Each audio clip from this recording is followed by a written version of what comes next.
जातीय जनगणना वर्तमान की व्यवस्था में एक सबसे बड़ा मुद्दा है, क्योंकि जातीय जनगणना के द्वारा उन तमाम पिछड़ों, वंचितों, शोषितों समाज को हिस्सेदारी दिलाने की बात की गई है। आप खुद देखिए, पूरे देश को चलाने के लिए क्या उन तमाम जातियों की हिस्सेदारी सुनिश्चित हुई है? क्या उन जितनी जिसकी हिस्सेदारी है, क्या उतनी उसकी भागीदारी है?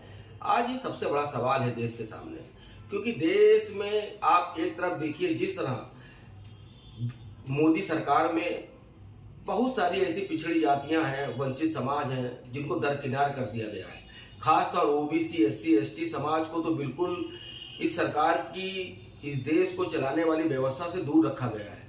आप खुद देखिए, जो इस देश को 90% जो लोग इस देश को चला रहे हैं, जो सेक्रेटरी चला रहे हैं, उसमें 80% सेक्रेटरी जो हैं वो ना ओबीसी समाज के हैं, ना एससी समाज के हैं और ना दलित समाज के हैं।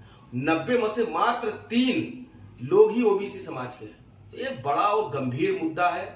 खुद राहुल गांधी जी ने इस देश के आम जनमानस से वादा किया है, उन तमाम शोषित, वंचित, पिछड़े समाज से वादा किया है कि जिस तरह सरकारी क्षेत्रों में इनकी हिस्सेदारी सुनिश्चित की जाए, उसके साथ साथ निजी क्षेत्रों में भी इन समाज की हिस्सेदारी सुनिश्चित की जाए।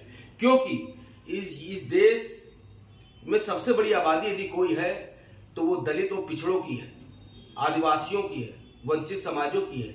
तो आज कहीं ना कहीं ये समाज का एक बड़ा मुद्दा है और आने वाले समय में यही मुद्दा इस देश का सबसे बड़ा मुद्दा होगा, क्योंकि पिछड़ा दलित को बहकाकर, फुसलाकर, झूठे वादे कर प्रलोभन देकर सरकार बनाई तो जाती है, मगर सरकार बनने के बाद क्या उन समाजों का भला होता है?